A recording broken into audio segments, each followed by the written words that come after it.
सभापति महोदय, तमिलनाडु से ही डॉक्टर एपीजे अब्दुल कलाम थे और मैं सारे सदन से कहना चाहूंगा, डॉक्टर कलाम का नमाजे जनाजा और याकूब मेनन का नमाजे जनाजा एक ही दिन हुआ। कितने लोग याकूब मेनन के नमाजे जनाजा में गए और कितने डॉक्टर कलाम के नमाजे जनाजा में गए?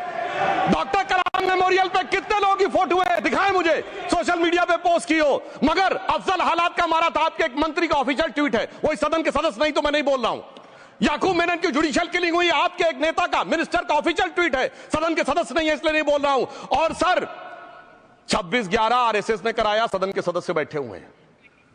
हाफिज साहब और सुनिए, जाकिर नायक शांति का मसीहा सदन में सदस्य बैठे हुए हैं। सर किसने जोड़ा? मैं नहीं कह रहा हूं जोड़ा, हमने किससे जोड़ा मैं बताना चाहता हूं।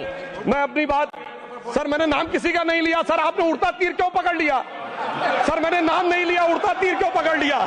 माइनॉरिटीज को तंग करने के लिए ये बिल लाया गया है और ऐसा कोई बहुत से बदलाव अगर 95 के एक्ट से होते थे, 1995 के एक्ट से, तो हम मान लेते थे। जो वहां है इसमें डाल दिए और जो नहीं डालना चाहिए ऐसे चीजें डाल दिए।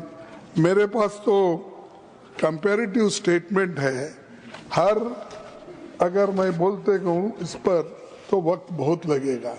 मैं ये 3 कॉलम बनाया हूँ कि पहले क्या था फॉर्मेशन क्यों, अब बीच में 95 में क्या था, इन्होंने क्या बदलाव किया, ऐसे सारे चीजें आपके सामने मैं रखने की कोशिश तो नहीं करूंगा क्योंकि टाइम कम रहने की वजह से और बिल को पास करना भी है आपको, तो इसलिए ये जो इतने लोग अपोज कर रहे हैं और आपको देखिए इवन पार्लियामेंट में भी जो आपने कोशिश की सबसे मिलके इसको पास कराने के लिए, सॉरी लोकसभा में, तो ये बिल पास हुआ कितने में? इनके पक्ष में 288 आए और विरोध में 232 आए। ऐसा कौन सा, यानी सभी लोग इसको एक्सेप्ट किए? इसका मतलब यह है इसमें कमियां हैं, खामियां हैं। इसको आप ये देखना चाहिए। अगर हम लोग जो हम करते हैं वही सही, जिसकी लाठी उसकी भैंस अगर करते गए तो सर ये किसी के लिए ठीक नहीं होगा। संवेदनशील विषय पर मैं राजनीति करना नहीं चाहता था, मगर जिस तरह से मुझे तो आश्चर्य है, 2 साल से इतनी सारी हिंसा होने के बाद विपक्ष ने जिस तरह से बात करी है, मैं आश्चर्यचकित हूं। यहाँ पर डेरेक ओबेरॉय जी थोड़े इमोशनल हो गए महिलाओं की स्थिति पर।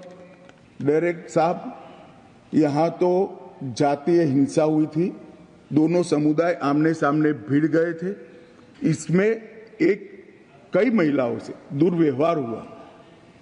बंगाल में कुछ नहीं था, सालों तक सैकड़ों बहनों के साथ संदेश खाली में दुर्व्यवहार होता रहा। कुछ नहीं किया आपकी सरकार ने, कुछ नहीं किया।